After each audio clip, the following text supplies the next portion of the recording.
Hello and welcome to Galactic Goddess Podcast and Show. I'm your host, Rod Anelia, and today we're going to talk all about relationships and rebound. And I have an expert in the field of relationships and many other things, a best-selling author. Barry, welcome. Hi, nice to be here. Thanks for having me. So wonderful to have you. Please tell us a little bit about you and the work you do. Okay. So my formal introduction, at least the one that today is current because it does shift, Yeah. is that I'm a best-selling author, an inspirational speaker, and I'm a passionate champion for the divine feminine. And that's what drives my work. It's why I help women create balance in love, life, and business.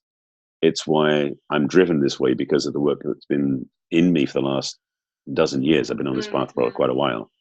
Oh, beautiful. I love that. How did you come into that compassion and love for the divine feminine? Well, to be honest, it was because I had messed up most of my relationships up until about 12 years ago. That's a good way to learn. Oh, I've learned by mistakes more than once. Hello. Right. And after I went through the same experience 3 times in different relationships where my partner and I had this really, it's like I had all these skills at that point. I mean, I've got a background in so many things I've done, but I still kept messing up my love life. And the biggest thing I realized looking back was they were more in charge than I was. In terms, they were in the masculine and driving. They were driving the relationship. I wasn't. I was abdicating. And I knew how to shift it, but I didn't really know how to do it without what I thought would be hurting them. And that question or questioning led me, thankfully, very quickly into a whole immersion into the masculine and feminine conversation and the polarity discussion and the practical embodiment of that for myself. And when I really got into the masculine and feminine work, when I finally got clear about who I was as a masculine man, because that wasn't what I was doing, I saw women in the feminine so powerfully. I was in worship of that. I was so in awe of what, because I hadn't seen women really own that before. I've seen women like very beautiful, but when they're feminine, it transcended. I saw the beauty, the power, the magnificence, and the majesty of women when they claim and own their feminine. That it floored me. I mean, it was put me on my knees in worship. So from there on, I've been in that place where I love seeing women do that, and I help women remember that for themselves so I can enjoy that place. That's so important and such a gift. You know, there's nothing I admire more than seeing a divine masculine stepping into his true purpose. And, you know, as masculine, it's been very challenging, I'm sure, because our society tells you to just see women in a certain light, that they're only, you know, your trophy or your, you know, whatever those derogatory things are, rather than really embodying the essence of the feminine or seeing the value. But see, this is a perfect example of when a divine masculine embodies himself. He is then able to mirror that and to see that in the feminine, and then also be able to receive that. I'd love you to speak on the masculine perspective in case any men are listening, or advice for them of how they can start to heal and honor themselves. Okay, that's a big question. Right. Well, let me start on this angle, because when you were talking, something that came up that was part of this for me too, because again, the relationships I had before, is that we have a culture where women have been trained to act like men in the business world. Yeah. And in the business world, it's a very competitive energy. And so that also translates because most people don't disengage when they come out of work. They end up doing the same thing in dating. So it's a competitive field. And it's not competing for the prize, like men competing against each other, although it kind of does work that way. It's men and women competing with each other because a lot of women haven't owned and remembered their feminine hearts. And so that's one of the challenges, is that one of the things I do with women in my work from being a masculine man is I embody the masculine in a way that helps them realize they don't need to take that space up. They can let it go and step into the feminine. And that's the work for men, really, is we need to, as men, because the thing is, let me sidebar this way. The world also for men has been a macho-driven way of doing things. And the macho was grabbing, taking, achieving, making it happen, my way, the highway. And so for women, that was very hard to be around because, yes, women were treated like trophies. They were the prize. But when we're in a masculine, the women still are something we desire and yearn for, but it's from a place of really deep respect and embracing the fact that when women are in the feminine, we can really hold a space for that. And Mm. it's a beautiful synergy, like a yin and yang. It fits together beautifully.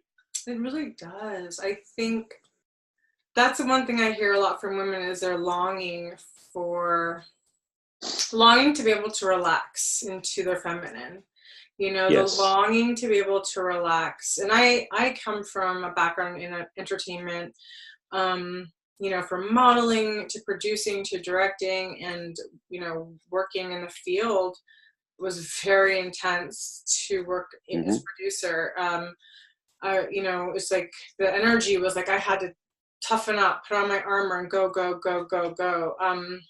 But then I had to learn how to also receive as well, and I was very frustrated because it was like giving, going, and then I needed to receive as well. So it's such an Right. important, you know, thing for women to know that they can relax into their femininity, and that I think the deepest desire for many women that I work with and talk to is, yes, to feel loved, to feel appreciated, to feel back into her feminine heart, but to know that it's safe. Because I think a lot of times women feel armored, maybe the same way men do, because they feel, well, you know, you can't hold me the way I need to be held. Like I want to surrender to that masculine force and energy and love, but I don't know if it's safe because of these Right. mind games and all of the silly way that our culture portrays relationships. And like you said, the competitiveness, like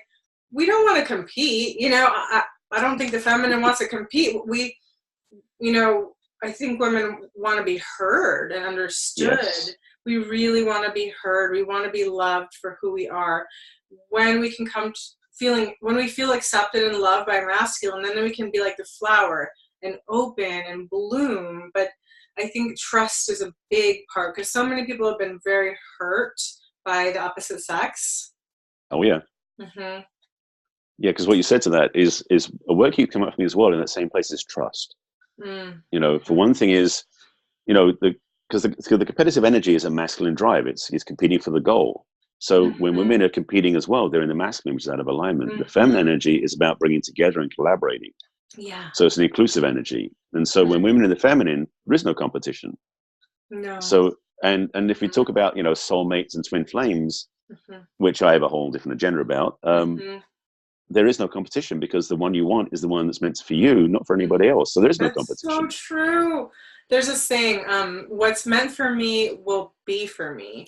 You know, Hmm. what's meant for me will be for me. Like I don't have to fight it out with, and you know, this whole thing about women thinking they need to go and fight another woman. No, if your beloved is for you, your beloved is for you. If you have to Right. duke it out with another woman over your divine masculine, I don't think he's for you. I don't think he's ready for anyone because, you know, divine masculine wouldn't put a woman in that position to Right. fight it out. And, you know, I mean, I've experienced that before, and it was so painful where the masculine tried to create like the narcissistic triangle and Ooh. two women together, and I'm like, I'm not participating, I'm withdrawing. You know, Right. you can have him because I'm not doing that with anyone. And I think women have to start to heal that wound of competitiveness Yeah. because you know, there is no competition. Every woman is divine and beautiful and a queen, but she has to embody that on her own. You're not competing with anyone else, you know. And Right. same with a masculine. Every Hmm. masculine is unique and beautiful and divine, and it's his job to you know, embody that and to activate his own inner code, Right. so that he can receive. So I'd like to hear more about how you work with men or women and what that looks like, and give us some examples of how you've been able to help people. Well, with women, my primary focus is working with women. One, because to be honest, women listen more easily than men do. so, and well, and also I've talked about how really for men, it's easier for them to listen to women is to listen to other men in some ways. unless a man's really willing to be subservient in the sense of like to yield everything to another man, which is not easy to do. It's easier to trust a woman to guide us and give us feedback than it is to go to another man, unless you really deeply honor and respect him. Thankfully, the male teachers I've had have been such honorable men. I had no problem at all, like trusting and opening up to them. Oh, that's So beautiful. I tend to work with women because women, well, it's like there's two things that comes up. One is because I have a great compassion for women, because since my teenage years, I've always had a shoulder for women to cry on because that's the way it was in school. So it's innate in me to have that safe space. The second part is that really three things. The second part is being now passionate about being in a masculine place and embodying what I'm about, living my purpose and my calling. I model without intending, but I model for the women what sort of man they want to have the energy around, because they can feel that safe place, which then creates them the safe place, because they can then move into a feminine place more easily, because when they're out of alignment, they don't feel as in integrity when I'm holding that space. And the third thing is that in the work I've done over the years, I mean, I've got a master's degree in spiritual psychology. I've been a spiritual counselor for 18 years, 19. That my skill set is really how to facilitate people back to their true sense and this true core. And for women, it's like, we'll talk about this a bit more about relationships, is that women, as men do as well, tend to drag their past wounds into the next relationship without healing them. And I watch them basically repeat the cycle again and again and again. Yeah, that's so true. It's so true. And that's why shadow work is so important. Yeah. Really facing the darkness, the pain, honoring the pain, and really having someone. I really love the fact that, like, you're a masculine that's supporting the feminine. It's so important to have this role, because women need to know how it feels to be supported, because if they didn't have that supportive, strong father figure growing up, or a healthy example, in healing, we always say you have to know how it feels, because frankly, many people, have never known how it feels to feel safe with the opposite sex, right? So when you learn how it feels, then you can start to mimic that or replicate that, and then you have a template. Without that template, it's very difficult to create. So you need a template to create any reality.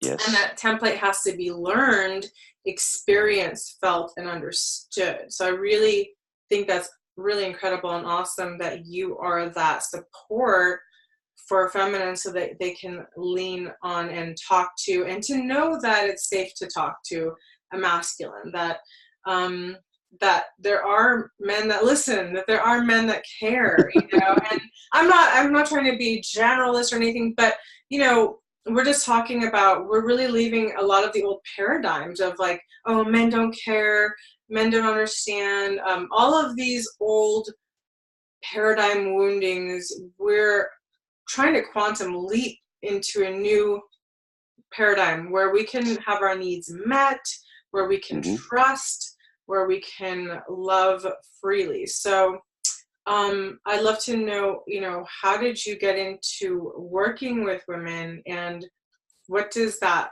look like? Okay. As I mentioned, I've basically been a safe place for women since I was a teenager, basically. There are different points along my path where I can sort of highlight. When I was a kid, my mother was was a central figure in my family.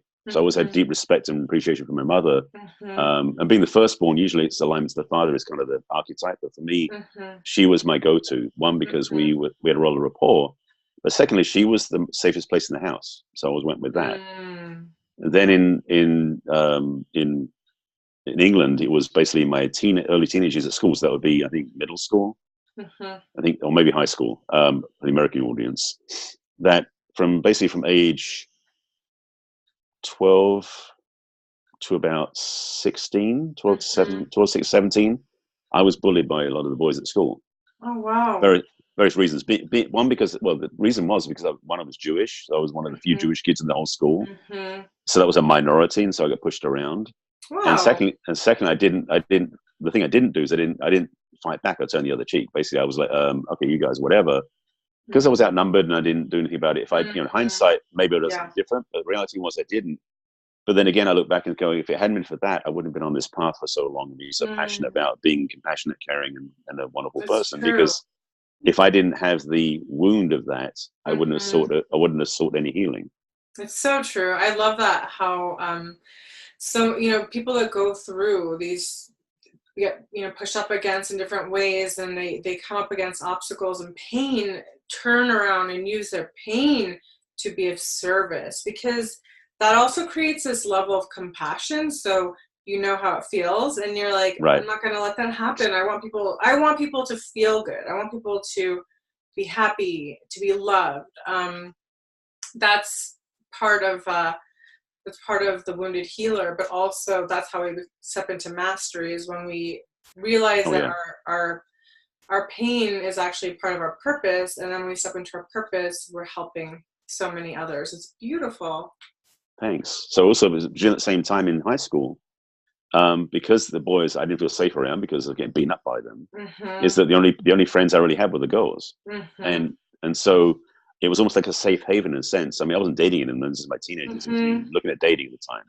But the girls were where I became safe amongst them, but they became safe with me, but they would trust me. So I became the confidant, and I'd be the person they would lean on because they would talk about their dating woes. Not that I could fix them; I didn't have the skills, but at least I was a guy they could lean on. So that was kind of what happened then.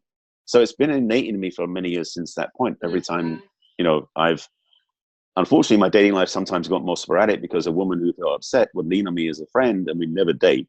So I had some beautiful women in my life who were really dear friends of mine, because of the fact they trusted me, and I was a safe place for them. So it's always been in me, but until I did the masculine feminine work, I didn't really understand how it worked for me, and also how much more powerful I could step into that place. And that's the thing for me, is that wounded place really has shown up in different ways along my path as teaching points for myself, and a safety of compassion for other people, as you mentioned. So yes, it's played out as a beautiful gift that had I not had that experience, I'm not sure I would have been where I am now. Absolutely. I would love for you to give some thoughts and advice to men as well. Maybe I know that you work mostly with women, but as a masculine, you have a unique perspective where you are in the shoes of the masculine, and understanding that most men take their woundedness and shield or deflect or project, but are not in a place where they can receive that love. Because a lot of men have that the knight's guard on, like the knight, the armor, and there's a beautiful woman that wants to love them, but they're unable to actually receive because they've been wounded, and so they get angry, but they have to take off their armor before they can receive. And I think many men don't know how to, or if it's safe to. Actually, sometimes they may not even know they're wearing it. That's the biggest part. Wow. Okay. Because it started very young. So again, so to speak to that directly, because I really feel, partly my own path, but also men I've watched over the years too, is that for us as men, we don't always know it's safe to come out from behind the shielding, the walls that we have up, and we think that's part of who we are.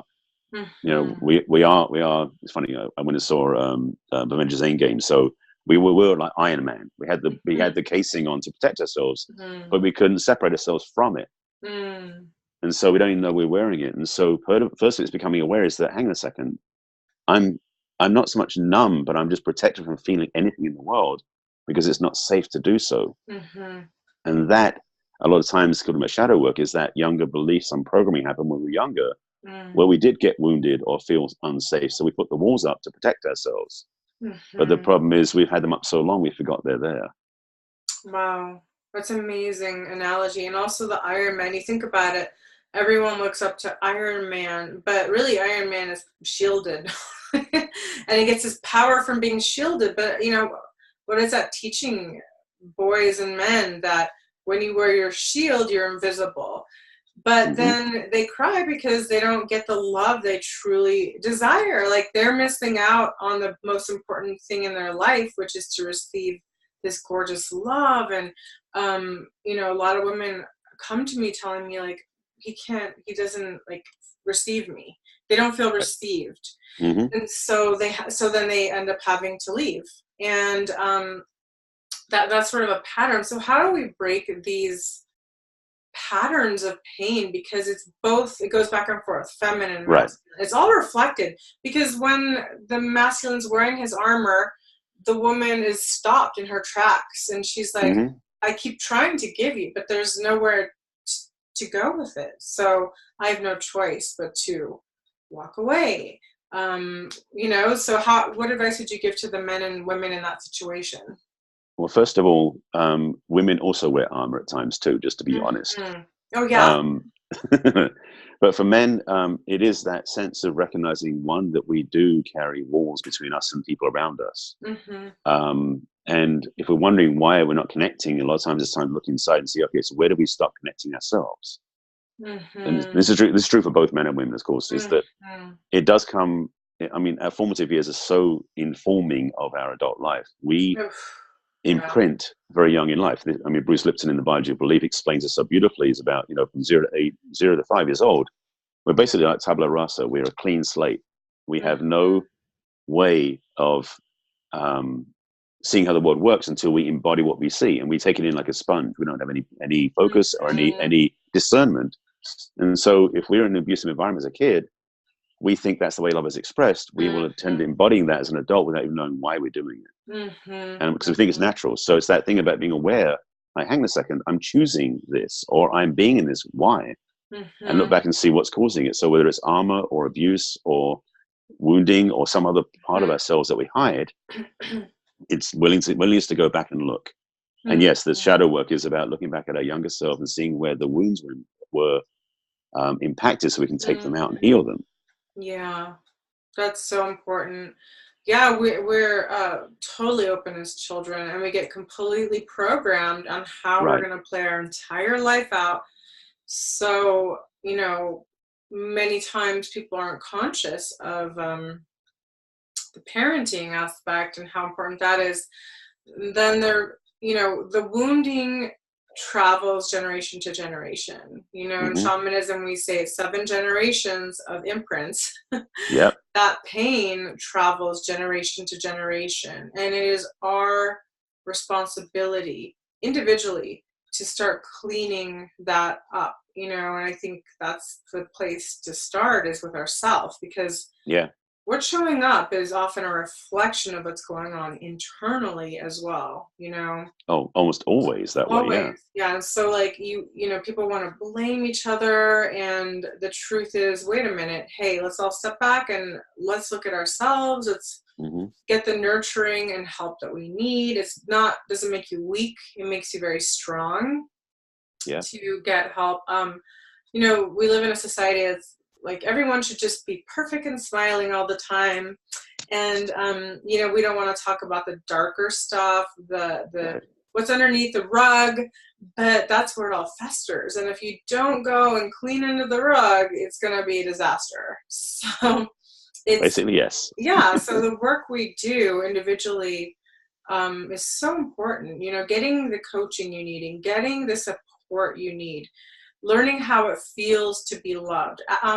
Don't weigh all that onto a partner, because if you come into a relationship and your needs have never been met, and you're coming in expecting this person to fulfill all your needs, you're in big trouble. Because even if they are, quote unquote, the perfect person for you, the amount that you're asking from them will take away from the joy of the relationship. Because how can you have fun and be light and playful when you're like, I need all my needs met, from you being my mom to you being this and you being that, or you being my dad? It's just like, that's a lot to ask of one person. Nobody can be all that all the time. Sorry.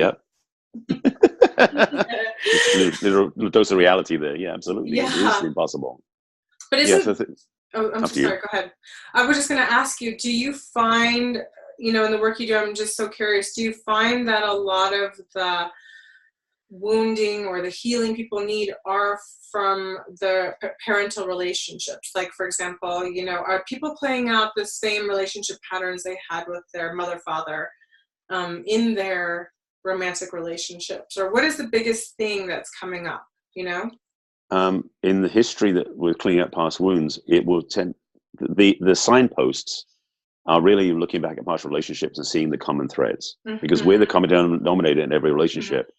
So if we notice that in every single relationship there was a big argument, or every single relationship there was, you know, the other person like was always working, were never around, that's a clue. And if you look back far enough, generally speaking, I would say 100% of the case, but no, I can't prove that. But I believe a large proportion is that we are imprinted at a young age by what we see in our parents' relationship, not always the relationship with us from them, but with each other. It's almost like they're a stage play.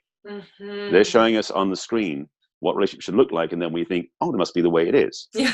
And then we put it in.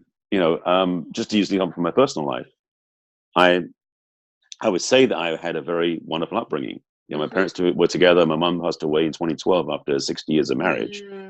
Wow. So that was a powerful relationship. But the thing is, my early dating life in my teens and 20s, my relationships would last maybe 3 months, maybe 2-3 months.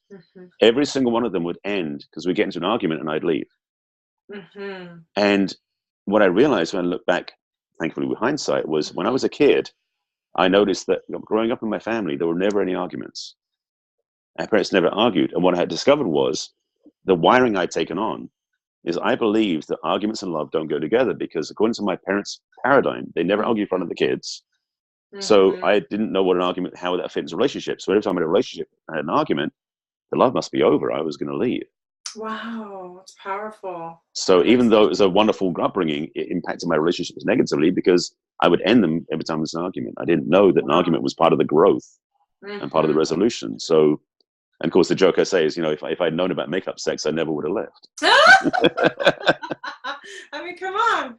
I think there's something to be said about that, you know, you don't want your relationship to be all arguing, but, you know, actually arguing and working things out can actually improve your relationship, because the problem solving together builds momentum, it builds intimacy, trust, bonding, that actually you can't be very close to somebody if you don't argue with them, because I guess the truth is, if we go through this, can we still be together? Can we still go through this? Can I still trust you? Can you still trust me?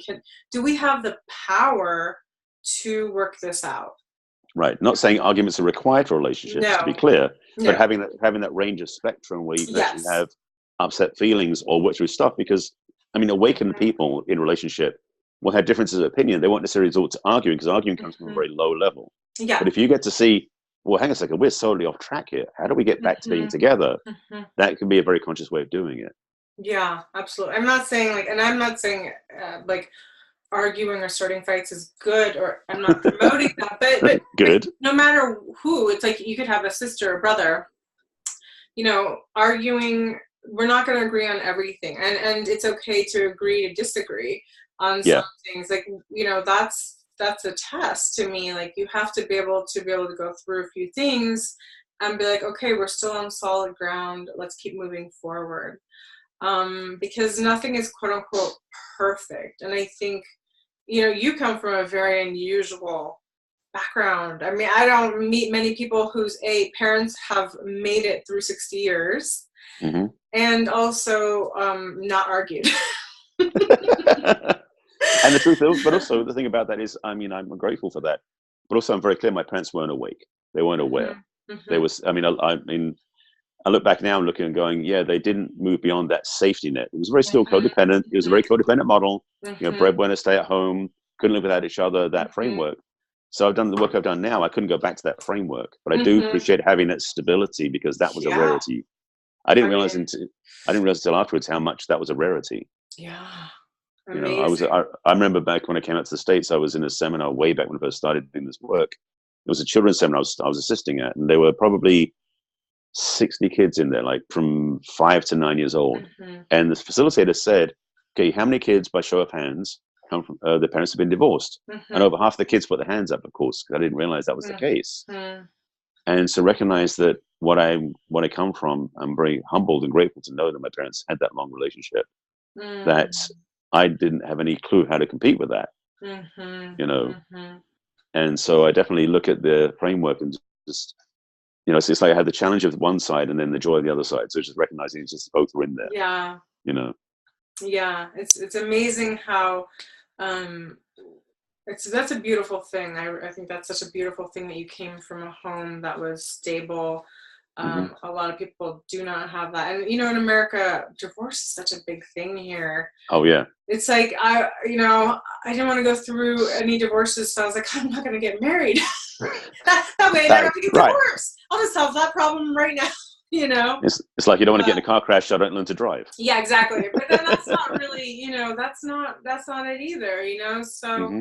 I mean, I would be open to marriage if the time came, but I think but I had to work through a lot of the beliefs around my parents getting divorced, and that like Right. relationships are disasters and that they're dangerous, and work through a lot of my shadows and wounding around that, because I think it's very traumatic when your parents get divorced and when there's that separation and trauma. And so, most people are carrying such heavy baggage from their childhood. And like, at Hmm. some point, you're going to have to relieve yourself from that baggage, or you're just going to keep replaying it over and over. And that's not any fun at all. No, No. it's familiar, but it's not It's fun. familiar, but familiar is dangerous sometimes, because Hmm. there's a fine line of like familiar and then wanting to make a quantum leap. And I think we're all coming to the edge. A lot of us are coming to the edge where we're like, we want to create a different patterning, Yeah. different understanding of love, of what that means, of what romantic love means. A lot of the work I've been drawn to do as a wounded healer has been around heart chakra healing, because Hmm. because I was doing sessions and sessions, but every time it would start with people's heart. We were carrying resentments. And so a lot of the stuff is, you got to clear your resentments first towards the first love of your life, which is Hmm. your parental figures, right? You need to heal from that. And then once you start to release and clear and forgive, or whatever that is for each person, then you can move forward and start to make more conscious choices. So like, what are some of the things that you work on with women, or what are some of the things that come up, like, that are patterns that you'd like to bring forward in this conversation for listeners? Well, there's so much to open up to. I know. Um, a large part of this is really looking at parents' relationship, because there's so many different paradigms. Because there's addictions, there's abuse, there's neglect, there's abandonment, there's cheating, there's all these different things that happen.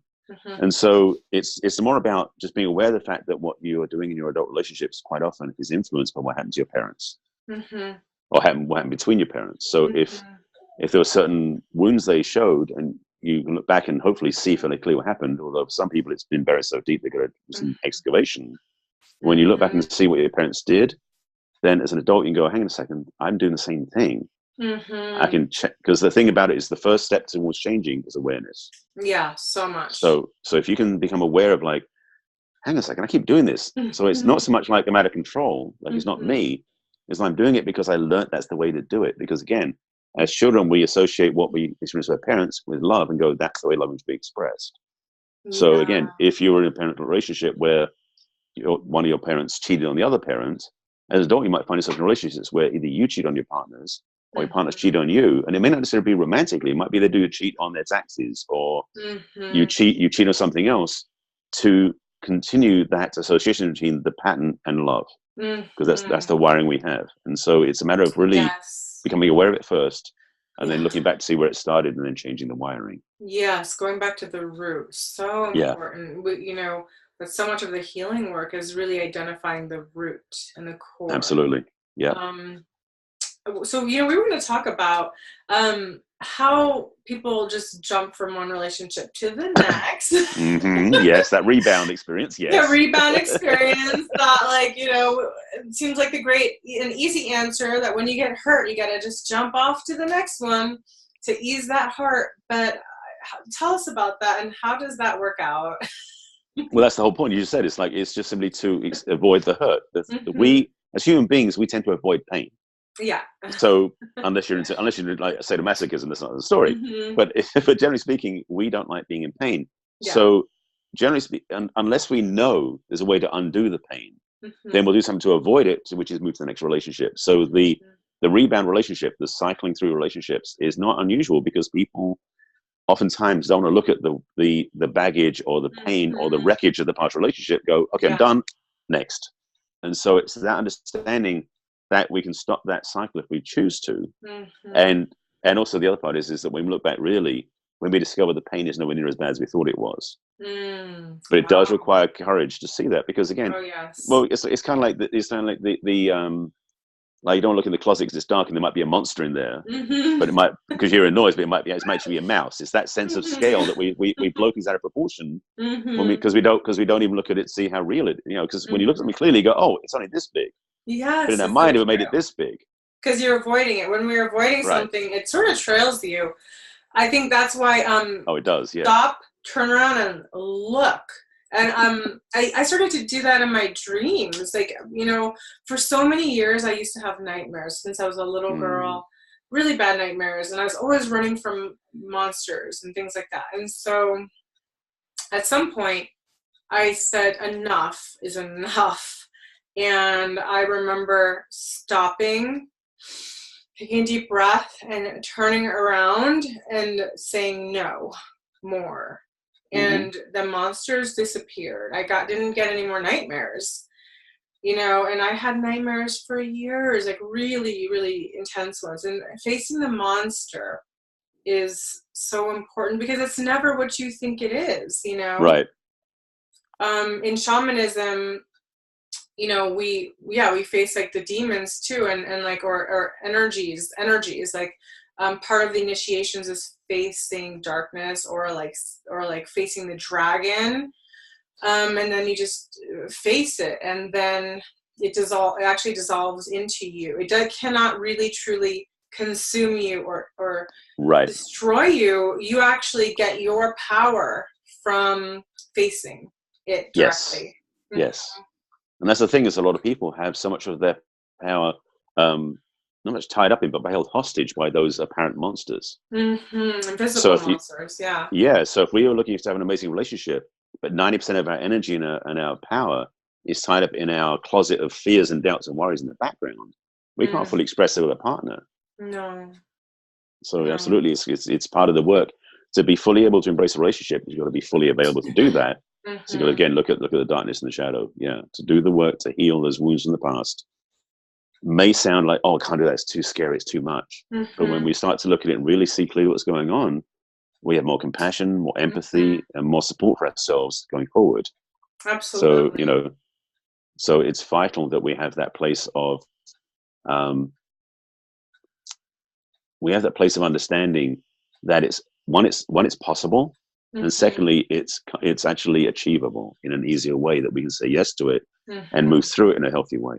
That's so beautiful. It really helps to have a guide sometimes, because we want to think we can do it all ourselves, but even great athletes and people that are top pros in any field are never too big to get help and support. If you want to go big, if you want to have have that powerful love, sometimes you're going to need to get healing. Sometimes you're going to need to get support. There's nothing wrong with that. Finding the right person, feeling energetically attuned to the person, if their message resonates with you, that's the most important thing. And so I really love what you're saying, and also there's that disaster, people going from one to the one to the one, and you see the same pattern. And I always say it's really embarrassing on social media when people do that. They have like their new booty, they're like, I found the love of my life. And then did you say that 6 months ago? Yeah, that was and then it was like 2 weeks into the relationship, and then they're flaunting their new person, and then 6 months later, it's like done. And then they have their new person now, like, and now I found the other greatest love of my life. And you're like, oh my gosh, like, I can't, this is just, like, I mean, come on, like, you're not going to find the love of your life in a nanosecond. Like, love takes time to develop. You don't just, right. I don't know. I mean, I admire them for blasting it out there, but holy moly, that's not something you'll ever see me do. I mean, no. because it takes, I always said, like, listen, until I get married, I'm never going to be putting someone on blast on my social media. Like, you're just, no, because, you have to have that commitment. Pictures are forever. Mm-hmm. Yeah. Social media. Yeah. But then you see people doing that, and you're like, gosh, I'm seeing a pattern here. I'm not trying to be judgmental, but I might just, hey, take a little time off, do some inner healing work. If you need some coaching, reach out. We got amazing people like Barry or, myself. There's so many people that you can turn to, but get the support that you need. You don't have to just run off to the next one, because I guarantee you, if that's what you've been doing, that's what you're going to continue. Right. Yeah, and then you're going to wonder, why me? And it's like, it's not why you. Well, it is why you, because it's like you created it. It's you, because you're the creator of your own destiny, and you're creating trauma. Actually, it's creating trauma over and over again, and you see that, like how people create trauma. Well, for people. So there's a quote from way back I remember saying, which basically is, if you always do what you've always done, you're always going to get what you've always gotten. Exactly. So it's so true, and it's that wiring. So we think, well, I'll do it again. I'll try something different. It's like, you've got to be different to be actually get something different. So if you really want to change, you've got to be willing to change, and then get the help to change. I mean, it sounds so obvious to say it that way. But just do it. Like, it's so awesome. I love seeing people have breakthroughs. I love seeing people. I believe in love. I'm an advocate. I really love, and I still believe in marriage. I know a lot of people do not believe in it. Right. I have never been married, but I very much believe in it, and that's why I take it very seriously. Like, because I never want to get divorced. So there you go. Gonna wait till I'm 70. 77, 80, 90. Sounds like a good time. But no, I'm kidding. I think that it's a beautiful thing. I celebrate people that find love, and when you've had that beautiful relationship, and I see a lot of beautiful married couples sharing, and I think that's gorgeous. I'm definitely not knocking anybody that shares their enthusiasm, but I'm just saying, a lot of times you see people cycling through people, and you're like, ooh, it's kind of, and you want to be like, what happened? It is kind of the relationship du jour. It does change quite frequently.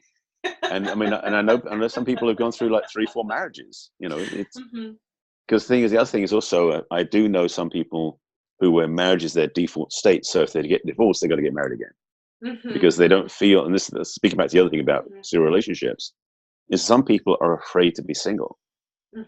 They don't even know how to be with themselves, which is a very big clue that maybe there's something to do there. Because they're always like, I need to go find someone to be immersed with, because then I put my attention on them, not on me. Yes. So that makes so much sense. A lot of times, like, we're taught to give everything to our relationships and to be a service. And especially women, we're like, earlier on, I saw that patterning within myself where I was like, I wanted to just give my power to the masculine and just be, sort of that prototype, the princess prototype. And that prototype never worked. And I really discourage that prototype, because it's something that we're taught in our culture, in our fairy tale books. Sleeping Beauty, just be beautiful, but be asleep. And that's like literally figuratively, like, you got to get woke. If you want to have an incredible relationship, both you need to get woke. And no Sleeping Beauty, okay? No Rapunzel. You're not going to climb up my hair to come see me, okay, bud? Like, no. I have a whole chapter in my book about it, and I go, on fairy tales, because I'm like, are you kidding? These fairy tales are like toxicity for kids. It's just horrible. So, well, not only that, but also the last 60 years of love songs. They Yeah. also, I can't live without you. I'll die if you leave. I Mhm. mean, how inspirational is that? That's not good. You Like, know, how about like I consciously choose you and you consciously choose me? Like, what a concept. I want to hear some conscious love songs. Can anybody out there do that, please? There are some love songs. There are some songs that are conscious, but they're few and Really? far between. Yeah, Yeah, I know. You're but not but gonna hear even, them on the radio. but the thing is, you have to remember also we are enmeshed in have been in this journey of a very codependent culture for many years. So the Yes. love songs, movies, Jerry Maguire was saying, "You Ugh, complete me." It's that sense of like we can't, according to their system, be whole on our own unless we're with somebody else, which is an yeah. illusion. It's a lie. It We is are a whole beings. yes, yes, yes. Get it together. You're a whole piece of fruit. That whole piece of fruit makes you a wonderful fruit salad. There you go. I know it's like no one is going to complete you. Let that be a public announcement. You complete Right. yourself, and then you take your time to enjoy your life, do what's right for you, work on your goals and your dreams, and then your beloved will step into that reality because Yes. they're going to be complete, period. We're not going to hang off each other like dead weight, okay? It's not going to happen. Absolutely. No, if we're going to come together, it's build. We got to build. So, Yep. um, so I want you to speak to the women and men listening, because we have both in our audience. Hmm. I'd love you to just speak to the men for a minute, and then you can speak to the women, because the men need support too. Trust me, they really Yes. do. Yeah, you guys, So, listen okay. up. So men in general, again, I said this earlier, that we do wear armor, we're shielding. So for a lot of Mhm, men, the willingness to take off that shielding is the first step towards healing. And mhm. so for us, that was the journey I went through. I mean, my armor got shattered pretty young when I was bullied, and then it happened a few other times where I kept Oh, rebuilding it. So it became like a patchwork quilt for me. oh, But wow. thankfully, I found some teachings and some immersion journeys that really transformed my life. That really, for me now, made me much more whole now. So I'm not saying Mhm, you need to do my path, because my path took a long time because I'm a slow learner. mhm, But for men out there, definitely to really be willing to face their own demons, to be willing to take down their mhm. armor, and to open up and allow it to happen. Ooh, Because the more we can do yes. that, the more we can receive a woman, the more we can give to a woman, if Mm, that's what your preference is, and that mhm, can work. And for mhm. women, unfortunately, women have been emulating the same thing for so long, because again, the Yeah. culture was built by, well, the thing is, our society was built by men for men, and women have been trying to fit in ever since. Yes, So yes. the framework for women, a lot of times, especially when it's in business and it's in independence, women have been fiercely achieving that at the price of Mhm. their femininity. And Yes, so yes. learning how to actually maintain the independence Mm, and have femininity together is absolutely what needs to be happening more than ever in the mhm, world. Because the biggest part for me as a worldview is mhm, that the way we're treating the planet, the way we're treating our culture, the way we're treating our mhm, society, is we're taking off a cliff very quickly. mhm, And because that's the male energy driving it without any focus. mhm, The feminine energy is needed now to save our planet, basically to be mm. inclusive and additive. So, ladies, we need you more than ever now than to step Yeah, into your leadership, but yes. feminine leadership. Feminine leadership, yes. Thank you for saying that. That is so important and so needed. You know, that's part of what I'm sharing in the books I'm doing, is Hmm. having women come forward and share their voices, their Yes. expertise. Find what you're passionate about, because do not wait just for love to save you. Love is not going to save you. Um, Right. you are love. So that there it is. You are already love. Fill your own cup. Do not Hmm. wait to get a filling. Fill your own cup. Find your own joy, find your voice, find your truth, get the support you need. Find people like Barry who are the masculine in support of the feminine. Um, find people who are in support of your truth, who are on your team, who are loving and compassionate, who really are devoted to serving, because that's the thing, is that you need to know that there are great people in the world that are here to be of service, Yeah. that they're on their path, their purpose, their mission, and it's an opportunity. And I always say opportunities are just opportunities, until you take them up, and then they become wondrous gifts. So we have to, I always tell people, take up opportunities. Don't wait your whole life. This life goes by so fast. You've got to start it, taking up opportunities, try new things, try coaching, try healing, you know, connect with Barry. I'll put his information below, but you know, there's just so many ways. We're here to heal ourselves. We're here to heal our lineage, and that in turn heals the world. So many people are so focused on what's going on out there. And it's like, yes, we have to stand up for what's right. We have to say no to big corporations and things that are hurting us. But most of the work, the main job you have in your life, hello. Exactly. It's all in here, sweetie.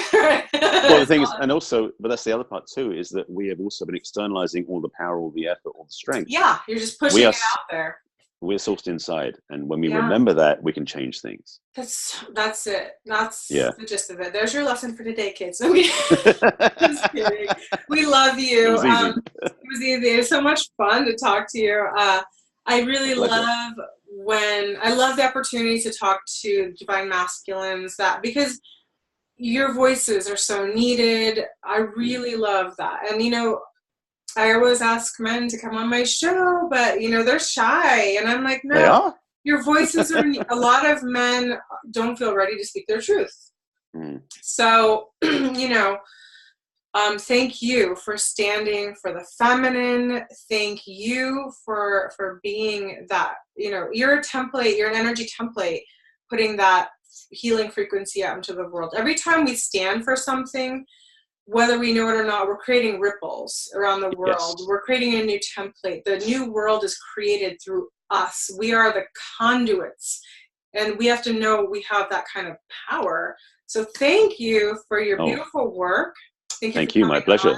Thanks for having me. Really fun conversation. I enjoyed it, and I hope you guys learned something. If you want to connect with Barry, I'll put his information below. Until then, much love and many blessings. Mwah. Bye. Bye-bye.